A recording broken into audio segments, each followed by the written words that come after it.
por las ramas. Buenas tardes, Valentina. Buenas tardes, Juan Álvaro, pero voy a hablar de Siria, de los 10 años del conflicto. Juan Álvaro.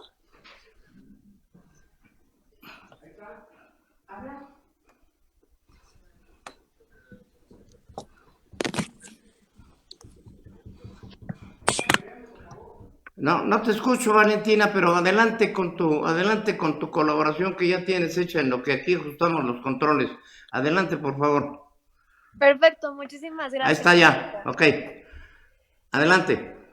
Ok, muchísimas gracias. Juan Álvaro, el tema del que les voy a hablar hoy va a ser en Siria. Y justamente se me hizo un tema muy oportuno porque en marzo de hace 10 años, o sea, ya hace una década, del 2011, se empezó este conflicto en Siria, que ha sido considerado uno de los conflictos más violentos, no solo por el uso de armas químicas y del tipo de bombardeos que se hicieron, sino también por la cantidad de personas que ahorita viven en la pobreza extrema en Siria. Vemos que ahorita, hoy en día, el 90% de la población de Siria vive por debajo de la línea de pobreza normal. Entonces vemos que aparte de eso le añades que hay lugares en donde la electricidad solo se acumula por muy pocas horas, que hay una falta importante de comida y de combustible, que ahorita la moneda de Siria, que se llama The Pound, está en el peor nivel contra el dólar en el que ha estado en la existencia del país, y esto hace que los precios de la mayoría de los productos se vuelvan muy costosos y que la gente no pueda tener las cosas más básicas, hacen que ahorita Siria esté en uno de los peores momentos en los que ha estado. Vemos que a pesar de eso, durante este conflicto, durante los últimos 10 años, este fue uno de los conflictos más grandes del mundo, fue uno de los conflictos que ha sido seguido con más atención por parte de los medios de comunicación alrededor de todo el mundo, y que ahorita se están tratando de reconstruir todas estas ciudades. Vemos que la mayoría de las ciudades importantes de Siria ya están empezando a ser reconstruidas, vemos que ya se están empezando a ver vuelos nacionales alrededor de Siria, y más allá de eso vemos que ya empezaron a haber turistas, que hay gente que ya está entrando externa al país a visitar el país y saber más de su cultura. Pero ahorita seguiré hablando de eso. Creo que se me hace muy importante hablar tantito. En verdad, lo que les voy a decir ahorita nada más es una cucharita de todo lo que pasó durante el conflicto que empezó en el 2011. Entonces vemos que en el 2011 estaba lo que se llamó la Primavera Árabe, que la mayoría de los gobiernos que estaban dentro de gran parte del Medio Oriente empezaron a ser destituidos. Vemos que pasó en Tunisia, que pasó en Egipto. Entonces, esto hizo que la mayoría de las personas dentro de Siria empezaran a decir, ¿sabes qué? Deberíamos de quitar a los Bashar al-Assad, deberíamos de quitar a este régimen que ha estado durante los últimos 40 años dentro de Siria, que está lleno de corrupción, hay muchísimo crimen, estamos en una situación muy mala dentro de todo el país. Entonces, ¿por qué no quitamos este régimen? Y vemos que la forma en que empezó todo este movimiento y lo que después se volvió una guerra civil fue con unos niños en su escuela escribiendo dentro de una pared: estamos hartos, vamos por ti, Bashar, que es el presidente actual de Siria. Y vemos que después de esto, estos niños eran niños que iban en la secundaria, en la prepa, eran muy jóvenes, fueron arrestados, torturados. Esto causó gran conmoción por toda Siria. Y vemos que lo que llevó fue un movimiento sísmico, que hubo protestas masivas, que de una ciudad se recorrió este movimiento de ciudad en ciudad, que poco a poco toda la población de Siria empezó a alzarse en armas y a decir que ya estaban hartos del régimen que los llevaba oprimiendo durante 4 décadas.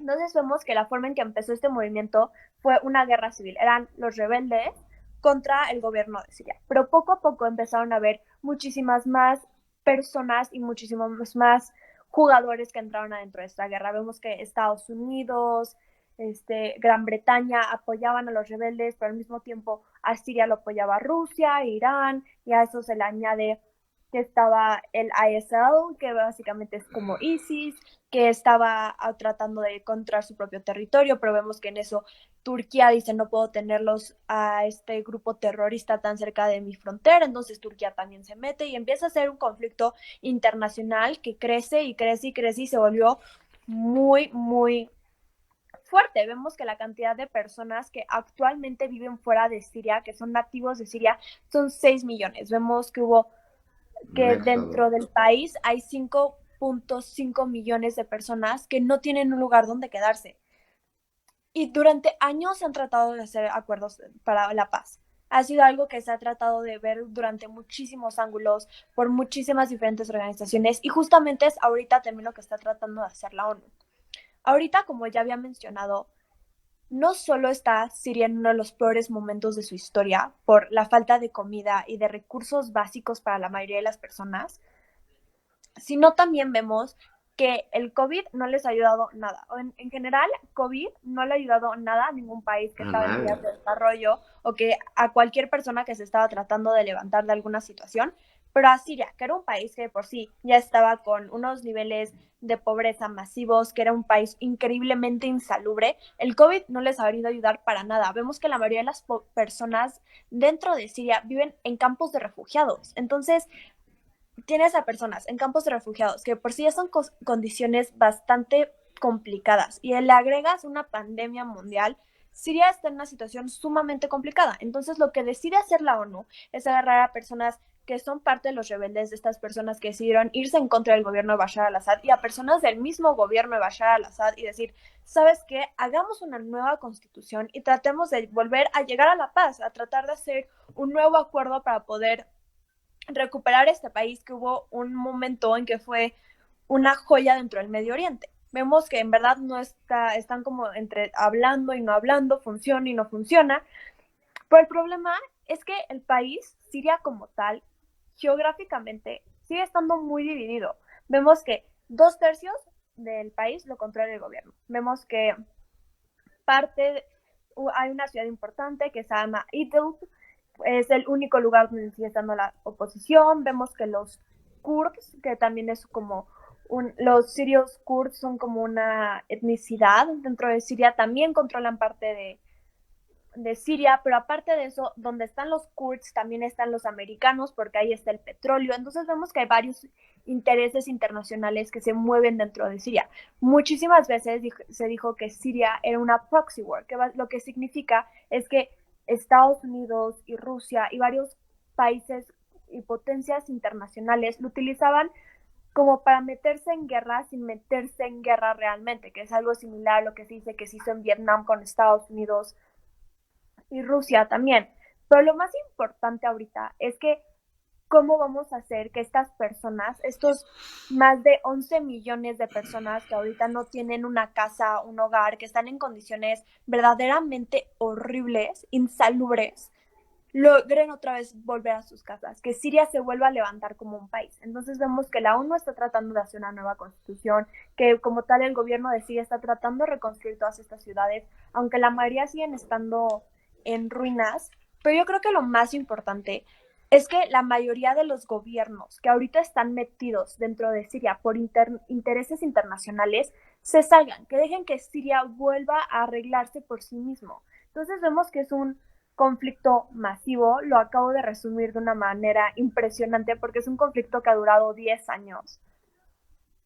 Pero yo usaría esto más bien como una probada de todo lo que tiene que ofrecer este conflicto para investigar y analizar. Entonces creo que ojalá lleguen a la paz muy pronto dentro de Siria y que se logre resolver este conflicto.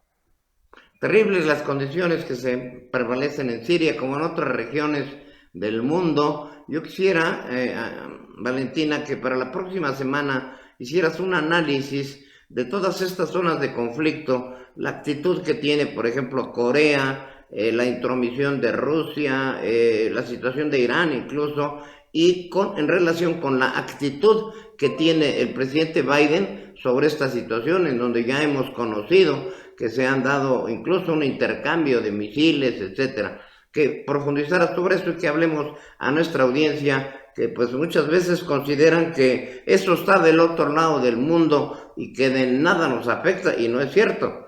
Todas estas situaciones tienen un impacto porque vivimos en un mundo globalizado. Te agradezco mucho, Valentina, nos vemos el próximo martes, muchas gracias, te veo muy bien después de tus análisis, después de este proceso de vacaciones, y aquí nos vemos el próximo martes. Muchas gracias, Valentina, y saludos a todos por allá. Muchísimas gracias, Juan Álvaro. Bien, bien, pues vámonos rápidamente. Las